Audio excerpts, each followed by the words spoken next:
You're listening to the Heartland Newsfeed Radio Network, broadcasting live 24/7 at heartlandnewsfeed.com. This is the TED Radio Hour. Each week, groundbreaking TED Talks. TED Talks. TED. Technology. Entertainment. Design. Is that really what it stands for? I've never known that. Delivered at TED conferences around the world. The gift of the human imagination. We've had to believe in impossible things. The true nature of reality beckons from just beyond. Those talks, those ideas, adapted for radio. From NPR. I'm Guy Raz. So, in 2005, Liv Berie had just graduated from college with a degree in astrophysics when she decided to try her hand at something else. Yeah, I hadn't applied for any graduate programs yet because I wanted to sort of take a year off, and I was only 21, and I felt like I wanted to get a little bit of life experience before I truly went down the academic rabbit hole. And I needed to find a way to make some money. So I randomly decided to start applying for TV game shows. I thought, well, you know what? I've always been really good at games. I think this could be a fun, novel way to maybe make some money and get some of this life experience I've been looking for. And before I knew it, I was sort of on the game show circuit. Believe it or not, there is such a thing. Wow. You know, I mean, it's not formal, but there are sort of connections you can make, and you can get into auditions.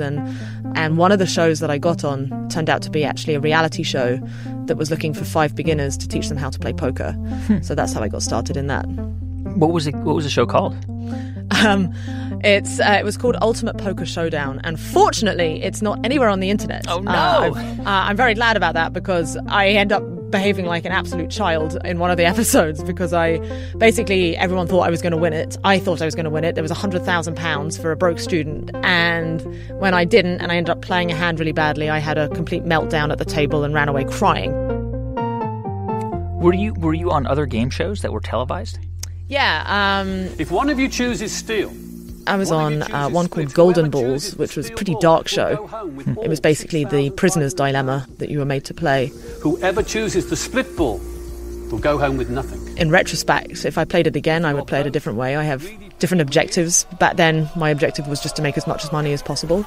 Liv, you have just stolen £6,500. It wasn't actually the most lucrative thing. The most lucrative thing that came out of it all was learning to play poker. Yeah. Because after I was on that reality show, even though I didn't win it, I was just absolutely in love with the game. It just was the perfect fit for me. All right, let's talk about the early days. So 2007, you decide, I'm going to go play some poker. And did you have success pretty early on? So the first proper tournament that I ever played, and I mean by proper I mean just not on the TV show, was a local card club in London I went down to, and they had the infamous Tuesday night £5 rebuy.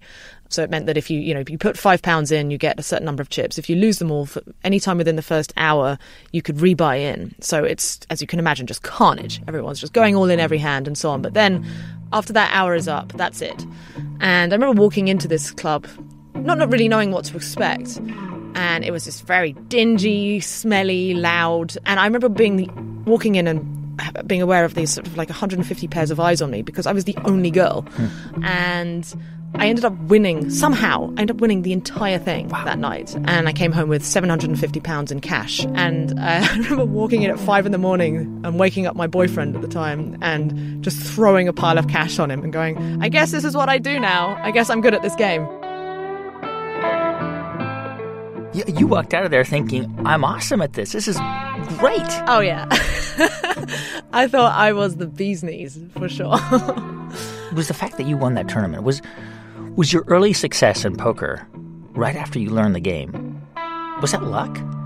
Oh, for sure. I mean, I'm sure I made some good decisions along the way, but if I was to hazard a guess, to throw a percentage out there, I would hazard that I was in the sort of 95th percentile in terms of good luck that could happen to someone in a first tournament. Wow, the 95th percentile of luck. Amazing. In that situation, yes. Yeah. I mean, I must have been, because I definitely was not a good poker player. You just got great cards. Yeah. Big blinds. And Liv Berie with over 100. I mean, I'm trying to sort of post hoc rationalization it in terms of going, oh, yeah, no, of course I had some degree of self-awareness, but let's be realistic here. I absolutely thought I was just fantastic. I would like to think that people had, friends around me were sort of reminding me, look, you are getting lucky, you are getting good cards. But because I didn't really have any sort of pre-existing knowledge of what an average run of cards is, I had no point of comparison. All I knew is that when I played, things would more often than not go well and I would win. Little out of her calling range. And that's honestly one of the hardest parts of poker, is figuring out whether the decisions you're making are good Liv Boeree is on the verge of being crowned champion, or you are just getting lucky. Hold up. There are 5 cards to come. 5, please. Luck, when it's on our side, can be this magical thing. And while most of us will catch a little luck at some point in our lives, some people just seem to have a lot more of it. But if that's the case, is that even luck? Well, today on the show, we're going to explore ideas around luck. If we can control it, if we can make our own, and why being at the right place at the right time sometimes doesn't have anything to do with luck at all. And for Liv Boeree, luck had a lot to do with winning during her early days of poker. And even after walking away with a lot of cash, Liv's luck hadn't run out just yet. All right, so 2010, you enter a really big poker tournament called the European Poker Tour. Tell me about that experience. This was about a couple of years into me sort of playing poker full time. I was down in the south of France for something else. And if you remember the Icelandic volcano, I'm not going to try and say its name, that erupted and it shut down all of European airspace. So I couldn't fly home. Yeah. A friend messaged me and they're like, well, seeing as you're in the south of France, did you know there's this big tournament going on in northern Italy? Why don't you go over to that and see if you can get into it? And the only way I could play in this big tournament was if I won my way in, because the buy-in for the tournament was 5,000 euros, which was too much for my bankroll. But they often have these feeder tournaments where 1 in 10 people win. So I put up 500 euros to get into that. And I ended up winning this feeder tournament. And 6 days later, I find myself on the final table playing for, I was guaranteed already with 9 players left. I was guaranteed basically more money than I had in my bank. They're flipping a coin for €500,000. And then before I knew it, I was down to the final 2 players. She's got a pair. Let's see the river. The river. And then I won the whole thing. It's a blank. Liv Boeree has done it. Jakob Carlsen's the runner-up. Liv Boeree is the champion of EPT San Remo. How much was it? 1.25 million euros. Wow, that's insane. Yeah. Yep, it was pretty crazy. Over a $500 buy-in. Yeah, $500 into about $1.7 million. It was a very, very good week. Here's more from Liv Boeree on the TED stage. Now, like poker, life is also a game of skill and luck. And when it comes to the biggest things we care about, health, wealth, and relationships, these outcomes don't only depend on the quality of our decision-making, but also the roll of life's dice. For example, we can be perfectly health conscious and still get unlucky with something like cancer. Or we can smoke 20 a day and live to a ripe old age. And this kind of ambiguity can make it hard for us to know how good our strategies are sometimes, especially when we're experiencing a lot of success. For example, back in 2010, I won a really big poker tournament known as the European Poker Tour. And because I'd only been playing full-time for about a year, when I won, I assumed I must be rather brilliant. In fact, I thought I was so brilliant that I not only got rather lazy with studying the game, but I also got more risky. Started playing in the biggest tournaments I could against the very best in the world. And then my profit graph went from a thing of beauty to something kind of sad. Well, the luck factor caught up with me a little bit. The luck started smoothing out, and I got a taste of what it's like to I mean, I don't know if I ran, significantly. By run, I mean like the cards ran out for me significantly worse than expectation, but somewhere probably a little below average. But I then had about 9 months of not really winning anything at all. And it was a big wake-up call because I was like, well, you know what?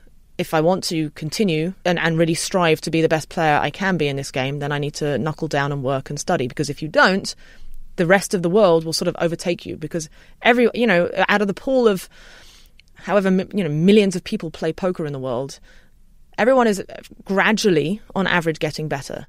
How much do you think we can shape our luck?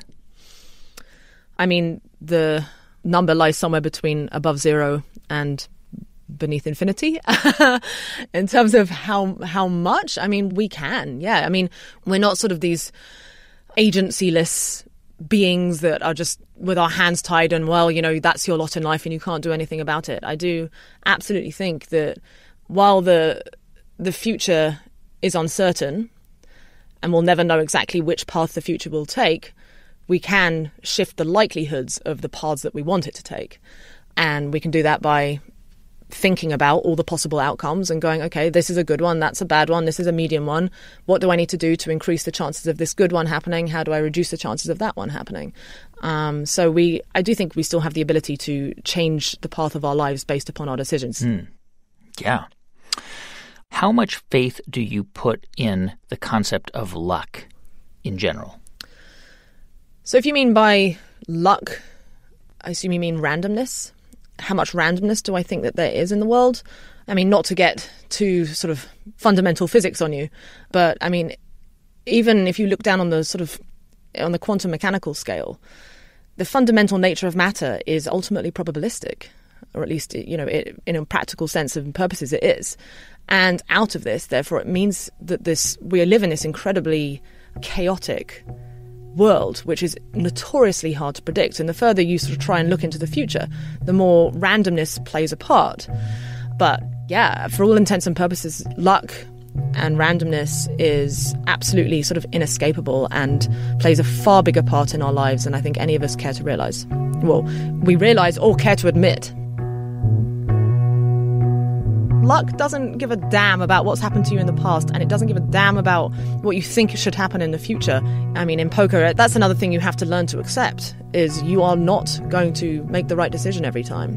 And you are going to get owned sometimes, and you just have to learn to accept that and shrug it off and move forward. Even, the best player in the world don't play perfectly every time. Far from it.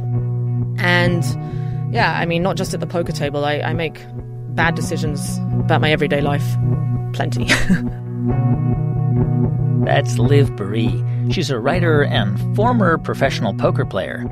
You can see her full talk at TED.com. On the show today, ideas around being lucky.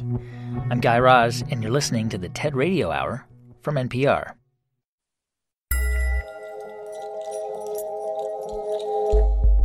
Hey everyone, just a quick thanks to two of our sponsors who help make this podcast possible. First, to Quip. Quip was designed to make brushing your teeth simple, affordable, and even enjoyable.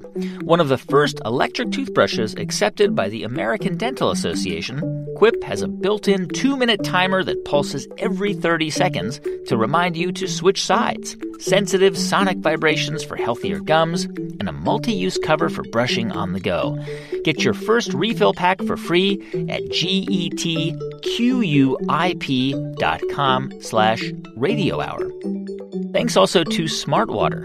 Whether you're starting your own company, starting your commute, starting your workout, or simply taking a sip of H2O, Smart Water believes in finding a smart way, like vapor distilling water for purity and adding electrolytes for taste. That's a smart way to enjoy everything water has to offer. Smart Water, that's pretty smart. Are we going into another recession? Does anybody know for sure? No, they don't. And if they say they do, they are lying. I'm Stacey Vanek Smith, co-host of The Indicator from Planet Money. Every day, we give you an economics crash course in 10 minutes or less. That's The Indicator from Planet Money.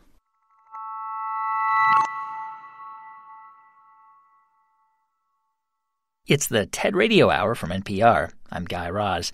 And on the show today, ideas around luck fortune and chance. When I say luck, what do you think luck is? People often think of luck as something that happens to them. It's actually much more nuanced because there's quite a difference between fortune, chance, and luck. This is Tina Seelig. She teaches entrepreneurship at Stanford. And Tina's studied luck and what makes some people luckier than others. Fortune is things that are out of your control. I'm fortunate to be born in this place and time. I'm fortunate to be healthy. Chance is something you have to do something. You have to roll the dice, or you have to buy a lottery ticket, or you have to apply for a job. And luck? Well, here's Tina's answer from the TED stage. Luck is defined as success or failure apparently caused by chance. Apparently. That's the operative word. It looks like it's chance because we rarely see all the levers that come into play to make people lucky. But I've realized by watching so long that luck is rarely a lightning strike, isolated and dramatic. It's much more like the wind blowing constantly. Sometimes it's calm, and sometimes it blows in gusts, and sometimes it comes from directions that you didn't even imagine. So let's assume that if luck is a thing, a real thing, it does pass by most all of us at some point, and some people, it passes by them multiple times. Let's say, you want to increase your luck. What do you do? How do you increase your luck? A lot of it has to do with taking tiny risks. It's getting out of your comfort zone. It's paying attention to things that other people don't pay attention to. It's talking to people where you're going to learn something new. It's learning something new each day, reading a book, stretching yourself in different directions. Clearly, that process sets you up for seeing and then seizing those opportunities. And the key is you can't just see them. You have to see them and then do something about it. About a dozen years ago, I was on an airplane. Normally, I would just put on my headphones and go to sleep, wake up, do some work. But I decided to take a little risk. And I started a conversation with the man sitting next to me. I introduced myself, and I learned that he was a publisher. We ended up having a fascinating conversation. I learned all about the future of the publishing industry.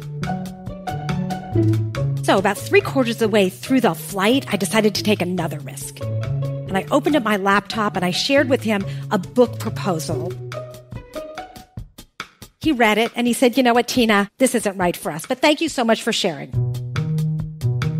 A couple of months later, I reached out to him and I said, "Mark, would you like to come to my class? I'm doing a project on reinventing the book, the future of publishing." He said, "Great, I'd love to come." So he came to my class. We had a great experience. A few months later, I wrote him again. This time, I sent him a bunch of video clips from another project my students had done. He was so intrigued, he wanted to meet those students. Now, I have to tell you, I was a little bit hurt, right? I mean, he wanted to do a book with my students and not with me, but okay, it's all right.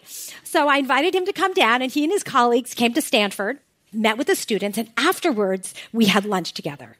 And one of his editors said to me, "Hey, have you ever considered writing a book?" I said, "Funny you should ask." And I pulled out the exact same proposal that I had showed his boss a year earlier. Within 2 weeks, I had a contract, and within 2 years, the book had sold over 1 million copies around the world. Now, you might say, "Oh, you're so lucky." But of course I was lucky, but that luck resulted from a series of small risks I took, starting with saying hello. And anyone can do this, no matter where you are in your life, no matter where you are in the world, no matter even if you think you're the most unlucky person, you can do this by taking little risks that get you out of your comfort zone. You start building a sail to capture luck. So luck requires some risk-taking. Does being younger make it easier than someone, say, my age, in my mid-40s or older, who might be more risk-averse for a variety of reasons? I could argue the opposite, because you have in your life a foundation of lots of successes. There's really not much to lose. You probably also have a lot of situations where you've done things and they've worked out well. And so you've said, wow, I've got a track record of good things happening, so I'm willing to take a risk. A lot, again, comes back to our mindset. What are we afraid of? One of the exercises I do with my students is I do an exercise on risk-taking and luck. And we talk about what happens when you fail. When you hit bottom, what is it made of? And some students describe the bottom as made as rubber. They bounce, or even a trampoline. Some students say the bottom for them is made of glass shards. Some people say it's quicksand. Some people say it's a black hole they fall in and they can't ever get out. And we start talking about this and we realize that everybody has a really different mental model of what happens when they fail. Yeah. And they start realizing that's something they can shape and change. Because if you can turn that boiling hot lava that you're going to fall into a trampoline, all of a sudden you're willing to take some risks because you know it's not going to hurt. What happens? I mean, it's not always possible for some people to take those risks because there isn't a trampoline, right? So is it just about the mental architecture of the way you see failure, or could it be a real thing that it's actually really dangerous? You're absolutely right. There are times in which you go, listen, I need shelter, I need food, I need health care, and I'm going to make some decisions to make sure that I have all of those in place. That's realistic. However, I also believe that our mindset locks us in so often to making decisions that don't allow us to see all the possibilities. One of the things I often think about is if you took several people who all had nothing. One person had nothing, never had anything. One person has nothing now, but used to have a lot and lost it. And maybe someone who has nothing now, but knows they're going to inherit a lot of money in the future. You have these three people who all have nothing, but they're going to interact with the world really differently based on their history and their perceived future. And I think we need to be aware of the constraints that we put on ourselves based on the stories we tell about where we've been and where we're going. So, yes, sometimes people were born into terrible circumstances, and sometimes luck is a lightning bolt that hits us with something wonderful or something terrible. But the winds of luck are always there. And if you're willing to take some risks, if you're willing to really go out and show appreciation, and you're willing to really look at ideas, even if they're crazy, through the lens of possibilities, you build a bigger and bigger sail to catch the winds of luck. Thank you. That's Tina Seelig. She's a professor at Stanford University's Department of Management Science and Engineering. You can see her full talk at TED.com. On the show today, ideas about luck. So I think luck is a complicated word. This is Amy Hunter. So do I think people are sometimes lucky, like if you're at a carnival and you keep winning all the time? Sure. Do I think you're lucky if you win the lottery? Absolutely. That was pure luck. Amy is a community activist based in St. Louis. But I think more importantly, the way that people use it in the context of it often relates to fortune of good things that are happening to you because of something, because you've done the right thing or because you went to the right school or something that's related to something that actually isn't lucky, but more tied to a socioeconomic factor or diversity factor or racial factor. And so although the word is used pretty casually, like I'm a really lucky person or lucky to be born to these parents, I think it also gets us off the hook sometimes in like trying to figure out solutions on inequity and systems that keep people from being quite as lucky. And I think that probably hurts people's feelings to hear that they aren't lucky, but they are benefactors from systems that oppress certain populations of people over and over again. And so I think you're not born lucky. The system is structured in a way that some people are born in an oppressive or targeted state, and other people are born in a privileged state, and that has nothing to do with luck. And Amy says one of the predictors for how supposedly lucky you are is your zip code. Here's more from Amy Hunter on the TED stage. So a lot of times people will come to our town and they will ask, where's the best school district? Where should I live? And they will be given some advice, usually around zip code status. 63121 is Normandy. It's an under-resourced, unaccredited school district. 63124 is Ladue. It is like a sky and river parallel universe. So what zip code you're in does matter. So I started doing a little research about where zip codes were located and who was in which zip code and what that meant for schools. There are a couple of key, really important moments in U.S. history that we want to pay really good attention to. Places where the government was helping with land ownership. So VA loans, GI bills after World War II. Really important because white Americans that were kind of working class moved from working class to middle class in just the same generation. It is one of our largest government handouts we've ever seen, and it was unequally distributed, meaning that African American people didn't get to access those resources in the same ways, even though they had served their countries.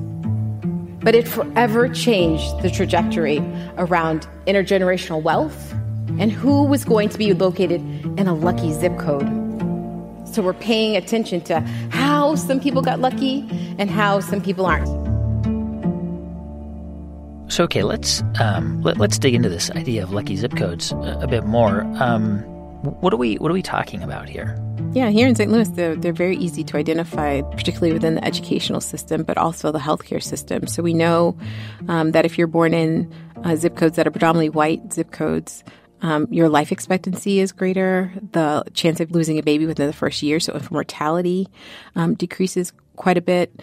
So I think although we were articulating these lucky zip codes in a way that made people feel fortunate or that they had worked really hard to be in those zip codes, if we really kind of peeled back the story, we would see that luck had very little, if anything, to do with it at all. It sounds almost like what you're saying is that luck, at least in the context of the U.S. or similar countries, is manufactured and is available to certain people. Absolutely. And it's easy to sell. It's sexy, right? So if I can tell you, if you do all these things, you're going to be really, really lucky, then it's easy to sell and it's easy for us to ignore the people who aren't quite as lucky. That's cognitive dissonance in play. The ways in which we have been trained to justify inhumane treatment sometimes, to rationalize unfair systems, and allow us to still remain happy. And so as long as we can kind of intellectualize or verbally rationalize, then again, we don't have to look at the structural nuances that have allowed some people to be more advantaged than others. And so it allows people with privilege or people with access or people who don't experience being followed in a department store or being pulled over by the police or being denied a loan to say, well, that's not me. I'm not part of that. Absolutely. It allows this individualistic culture to permeate in U.S. culture in particular versus a collectivist culture where we're all in here together. Instead, cognitive dissonance says, well, I got to take care of me and my family. I can't really worry about that right now. Hey, a teenager was shot today, but it wasn't my teenager, right? So the cognitive dissonance part keeps us from getting close, because if we were close, if we really cared for one another as kin, we would fight for each other, and we would fight to dismantle the systems that keep people oppressed. How many people in here have a woman or a man that you feel is like your brother or sister? Yeah, okay. That's fictive kinship. Fictive kinship means that people who are not biologically related to you, you treat as if they are kin. What's really cool about fictive kinship is that it allows us to be connected and feel connected even though we're not biologically related. We can solve what is going on here in St. Louis, but also globally, if we use fictive kinship as a way to get close to each other and look for solutions. It is the belief that something has happened to make that so. It is the distance from each other, that we are not treating each other as kin, that doesn't have us working towards solutions. It is our lack of falling in love with one another that has given us the situation we're currently in today. And this is so solvable. Why do you think so many people feel threatened when the conversation around privilege and race are brought up? I think some people, quite honestly, lack the imagination of creating a better world. That this world that they have, no matter how messed up it is something that they're very familiar with and used to. And I think the cognitive dissonance and the physical geographic perspectives of people being in the really lucky zip codes, they have no idea what's happening in the unlucky zip codes. They had never gone to a city school that lacked resources to find out what the differences were between those children and their own biological children's educational experiences. And I mean, I think ignorance can only last for so long. And then when we find out and we know something more, I think it calls us to do something different and be better than we were before we had knowledge. When my son was 12, he walked home less than a mile away from our house. And he saw police officers circling. And he knew he was going to be stopped. He was about 5 houses away from home. And sure enough, at 12, he got stopped. So he came home to me because he was 12 and he was flustered. And he was asking all these questions about what happened and why it happened. And so he said, Mom, I want to know, is it because I'm black? And I said, I don't know. Maybe. He said, well, I knew you were home, and I actually thought about running home to you. And I said, whatever you do, don't run. And he looked at me, and he said, Mommy, I just want to know, how long will this last? And then I looked at my 12-year-old son, and I said to him, for the rest of your life, I want this to stop.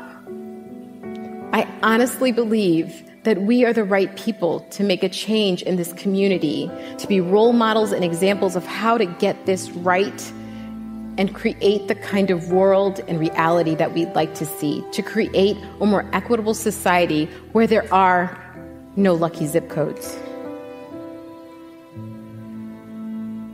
And when people come to our town and ask us, where should I live for a really good school district? We can tell them, anywhere you like. There are no lucky zip codes here. All of our schools are good. All of our children are doing well. Thank you. That's Amy Hunter. She's a longtime community activist in St. Louis and currently does diversity training for Boeing. You can find the rest of her talk at ted.npr.org. On the show today, ideas about luck. I'm Guy Raz, and you're listening to the TED Radio Hour from NPR.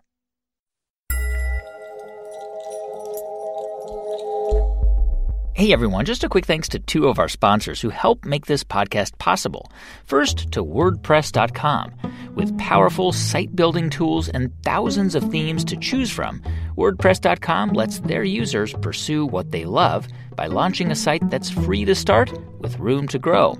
Their customer support team is made up of actual WordPress experts who are standing by to help you 24 hours a day, including weekends. And WordPress users own their content forever. Get 15% off any new plan purchase at wordpress.com/radio hour. Thanks also to Capital One. With the new Capital One Saver Card, you can earn 4% cash back on dining and entertainment. That means 4% on checking out that new restaurant everyone's talking about and 4% on watching your team win at home. You'll also earn 2% cash back at grocery stores and 1% on all other purchases. Now, when you go out, you cash in. What's in your wallet? Credit approval required. Capital One Bank, USA, N.A.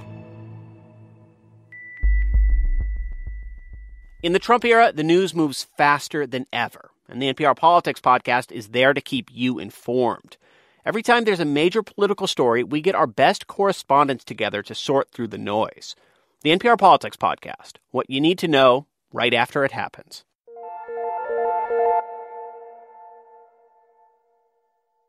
It's the TED Radio Hour from NPR. I'm Guy Raz. And on the show today, ideas about what it means to be lucky. If I just saw you on the street, what do you look like?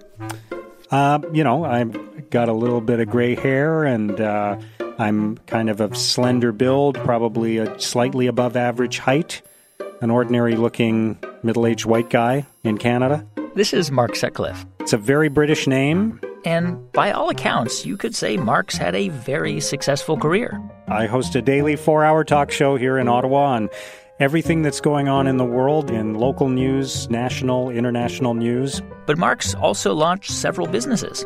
A running magazine, a local business journal, a community newspaper in my neighborhood. Among a lot of other things. I do some consulting work, and I volunteer, and a marathon runner as well. So, looking at this from the outside, I think most people would conclude that your quote-unquote success has a lot to do, if not all to do, with your hard work. Would you agree with that? I think we can all look at the narrative of our lives and say, I worked really hard, and here I am. Therefore, I'm here because I worked really hard. And I think you can look around the world and see that there are lots of people who work hard, who don't enjoy the success that I've enjoyed, who don't have the wealth that I have or the opportunities that I've had in my life. And so, to me, while hard work is an element of success in life, it's not the essential element. So, what is? I think the secret sauce is luck. And Mark says that most of his good luck was given to him before he was even born. My grandfather, on my mother's side, was born on the island of Mauritius off the coast of Africa, and he was ethnically Chinese. His parents were from China, and my grandfather ended up studying in French as he grew up in Mauritius, and because of that, he went to university in Paris, and that's where he met my grandmother, who was born and raised in Paris, and they eventually moved to China with my mom and her sisters. And they spent a long time in China, lived there for about 20 years before they finally moved to Canada. And eventually my mom and dad ended up in the same workplace and got married and had a family. Just the chances of being born in Canada, as I was, are about 1 in 400. Mark Sutcliffe picks up the story from the TED stage. I won the lottery the day that I was born. I didn't get handed a check for $1 million, but I was given an opportunity that was worth at least that much. Now, in a marathon, everybody starts at the same time. When the gun goes off, we all have an equal chance of running a good race and getting to the finish line. In fact, in big races like this one or the Boston Marathon, they give you a little chip that you can put on your shoe so that if you do start way back from the start line because there are so many people in front of you, they don't start counting your time until you actually cross the start line. That way it's fair for everybody. But life isn't like that. If you don't start at the front of the pack, you don't get a computer chip that levels the playing field. There are so many ways that luck creates advantages and disadvantages from the day we are born. If you aren't born in Canada or another Western country, then you start farther back. If you're a visible minority, you start farther back. If your parents are poor, you start farther back. If you have a physical disability or you develop a mental illness, then you start farther back. And in so many places in the world, if you're a girl, you start farther back. And again, there's no computer chip that evens everything out. You carry that disadvantage for your entire life. You know, Mark, we were just hearing from Amy Hunter, and it sounds like both of you are saying a similar version of the same thing, which is that luck is often the same thing as privilege. That, in other words, luck seems to be something that people who have sort of, inherent privileges, that they have more of it or they get more of it.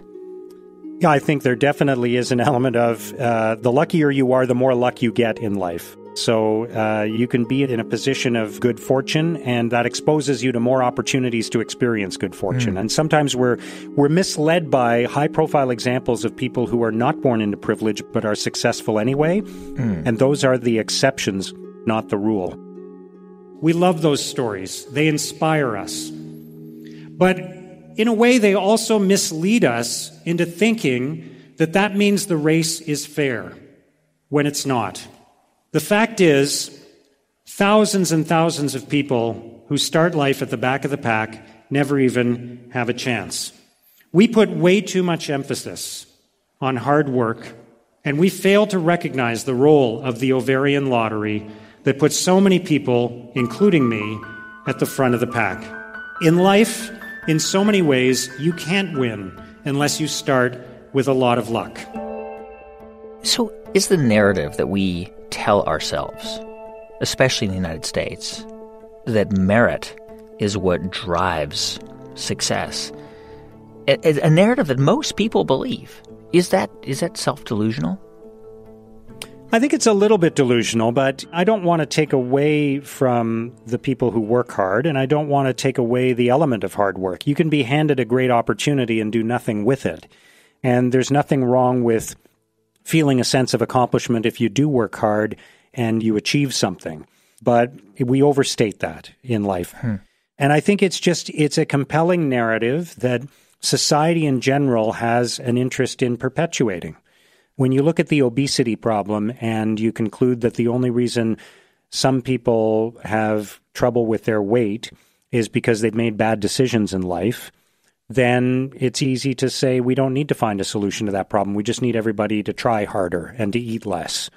When you start to look at the more complex factors that contribute to obesity, the environment, how the food environment has changed in the last 50 years, and some of the decisions we need to confront as a society, there's some hard work involved in that for all of us. And collectively, we've got to make changes.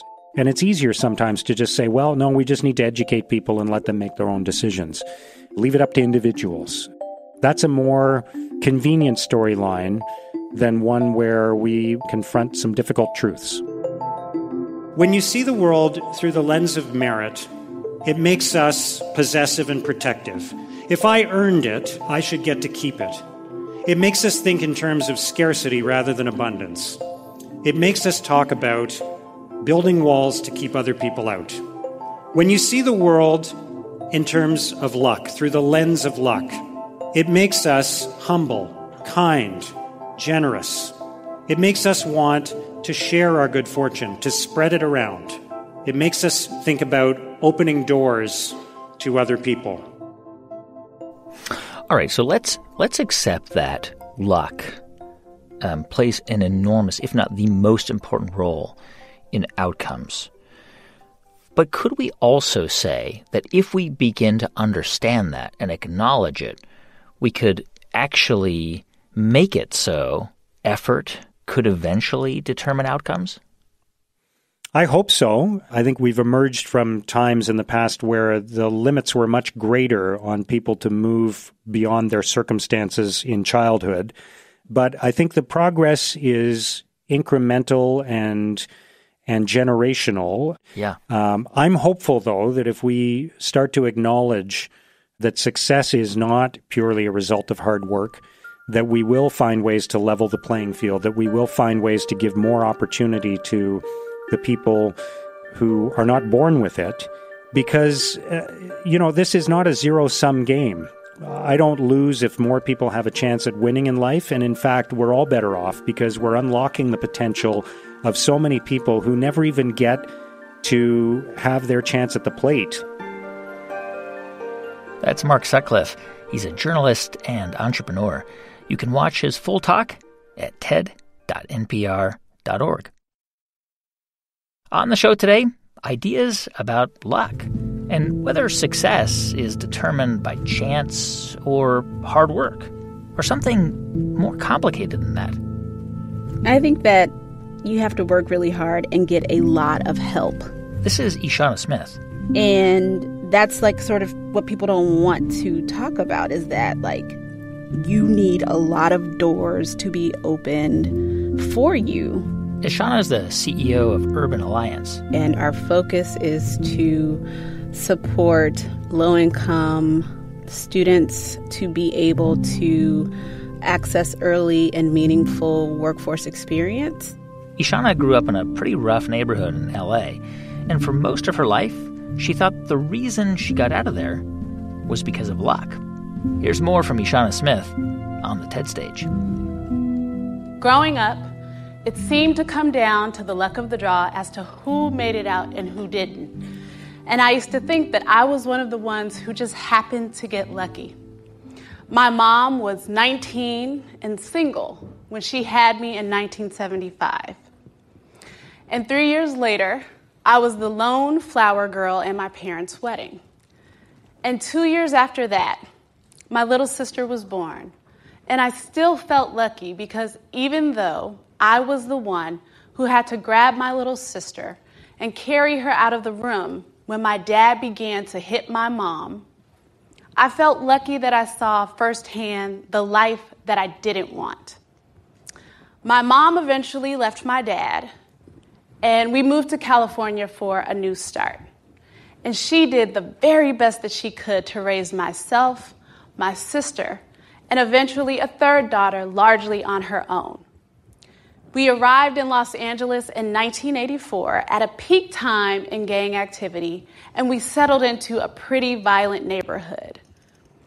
There were regular shootings and violence all around, and it all came to a head during the Los Angeles riots in 1993 when I was just a junior in high school. Over the years, my sister and I have experienced two very different life paths. Mine has led me to this stage, and hers is an everyday struggle to raise 3 kids largely on her own and to do daily battle with generational poverty that chases each day.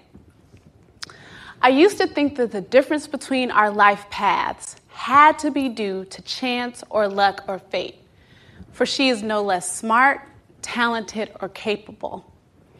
Because what you have to understand is that while we grew up poor, we were surrounded by countless amazing and brilliant folks who had many talents, but no opportunities for those talents to flourish. And it seemed that only a very lucky few made it out. So when you saw who made it out of your neighborhood and who didn't, you just assumed it had to do with luck. That's how I began to think about it, that my sister was doing something completely different and I was trying to figure that out. But also I was thinking about all of the girls that I grew up with, and all of us were, young, talented, happy young girls. And then when we graduated, I realized that I may have been the only one of us out of sort of 8 or 9 girls that I grew up with on my block who either they had a baby senior year or they had one right after high school. So I was like, okay, maybe I'm just one of the lucky people.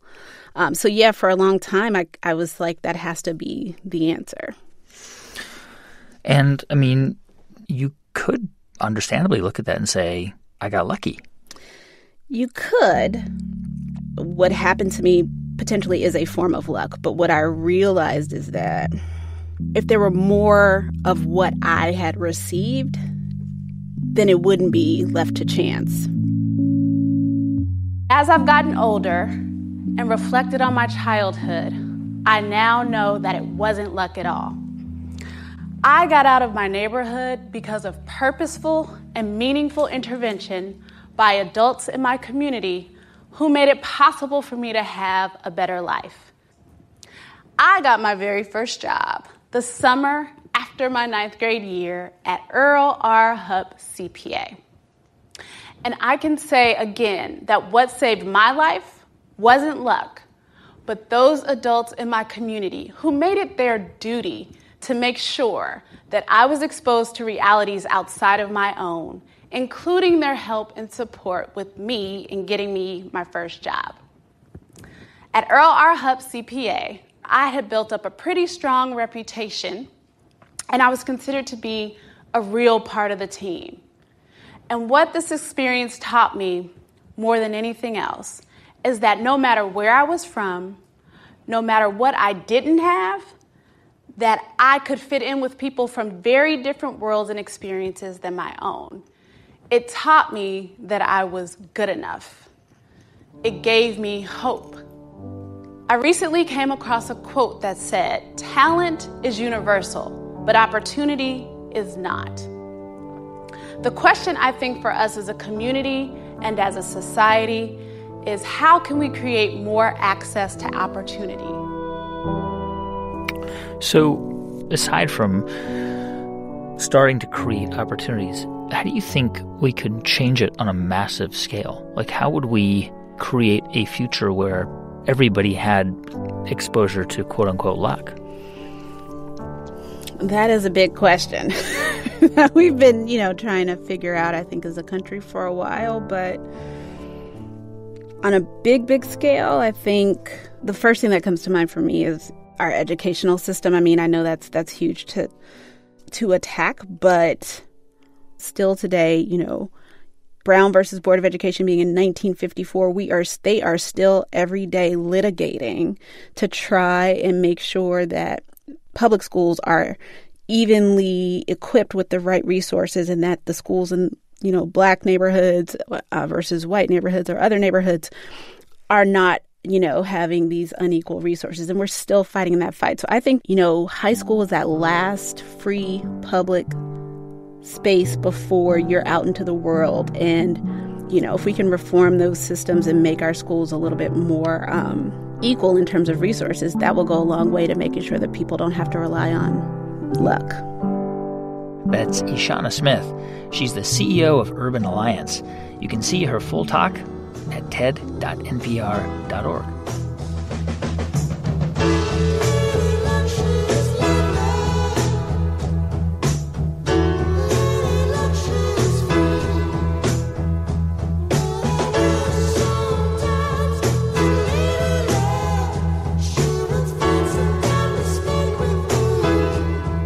Hey, thanks for listening to our show on luck this week.